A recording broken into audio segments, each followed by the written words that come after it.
to share his thoughts. Good afternoon, ladies and gentlemen. Primarily, I think what we are all talking about is something you are all very familiar with. Most of you are from the modern generation, and digital systems, considering the number of smartphones we all handle, you are very, very familiar. So most of it, what we are going to talk about is what's almost obvious to each one of you. Actually, the only place where there could be a sort of a disconnect is primarily how we execute it. And execution may not really lie in your hands. It lies with the Government of India and with the structure of the administration that is willing to use it. Digital systems means openness, which at times is not quite desired by very many of us. It also involves things like facing the realities of security within the nation. At times we hide behind a cloak of security and thereby actually hamper our country's forward movement. And I mean, I could give you examples that go back to the early 90s, but it's just historic. But I'm sure each one of you today is looking forward to something where industry and the government will work together and thereby actually change the entire dynamics of how business is done and how data is going to be available to each one of us as a user, both at university level as well as all of us out in the private areas where we are actually looking at our own data. I mean, that's the point of view I have. May not be very popular, but that's it. Thank you very much.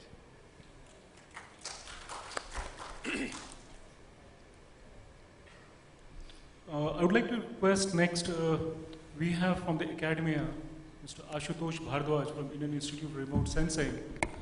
From academic perspective, what he thinks on this upcoming opportunities and how you think like the academia can do something to capitalize on this. Okay, thank you. See, I will start from what sir just told, that there is a disconnect with how we are going to use the digital technologies which we have been seeing from yesterday actually. So there is a very high jump in the technology, and I am from Indian Institute of Remote Sensing, Dehradun, representing Dr. Santil Kumar, Director IRS here right now actually. So basically what we need to do now is that we want to build the capacity across the nation, because we need that the technology which has been developed is really being used and implemented on the ground, and some effect has to come which will have impact on the social life of the citizens of India actually. So what I consider the change making things which has happened in recent time is 2005 mapping policy of India and 2011 the remote sensing data policy. So they have opened the doors actually, because there was a lot of thrust at the Department of Space that we should be able to give the data free of cost to the users, to the country actually, and that has actually started up with the remote sensing data policy in 2011. So from the Bhuvan website we can download the digital elevation model of entire country. We can download data like AVIF's data, and now up to 1 meter of data, about I think 200 plus cities has been put on the website on the Bhuvan, because the comment which we have been receiving is that like how there is a vast difference, because people have become habitual of using Google Earth.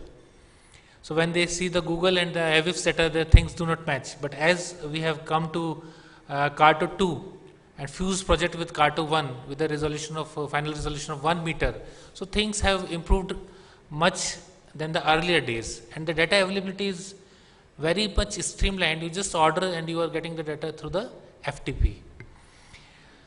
And another thing is that there is a lot of good future for the coming up generation actually, and we all need to work together, the industry and the academics and the various government departments. I would like to tell you that as Prime Minister Modi ji, he is very much interested in the use of the latest technology, as we have been seeing before he became PM itself, that very soon in this month, most likely we are going to have ISRO is going to have a meet with the Prime Minister, wherein all about 70 plus ministries of India all are taking participation, and where it will be discussed that how the space technology is to be used across the departments. So that is one good point actually. So there, I believe a good success should come with that, with people coming up across the departments to use it. So what will be happening that we are going to face a shortfall of manpower actually, who can actually do the work. Because now I have seen that that backpack TLS has also come, the trolley TLS has also come. But do we have the manpower to work over that actually? So that kind of capacity building has to be really done. And IARS is one of the premier institute in India under Government of India. And then we have IASM under Survey of India at Hyderabad. And one or two IITs are there which are primarily taking remote sensing forward. Others are using remote sensing as one paper only actually. But so we have to really generate the capacity in our system to use this technology and bring it to have some effect on the ground. So just for the purpose of the information, I believe many of you may be knowing also that at IARS we are conducting PG diploma courses from 1966 on remote sensing and photogrammetry. So that is about 10-month course. And then we have short courses for international course participants. Like Commonwealth Scholarship, we have a Indian Technical and Economic Cooperation, under which various countries of Asia Pacific come to IARS, as we are a UN center also, Center of Space Science and Technology Asia Pacific region. So that is one of the 5 UN centers at IARS Dehradun. So it is not only India but foreign countries, our neighboring, and lot of more than 90 countries has already, participants has already come to IARS. And then we are running MTech course, which is these are longer courses.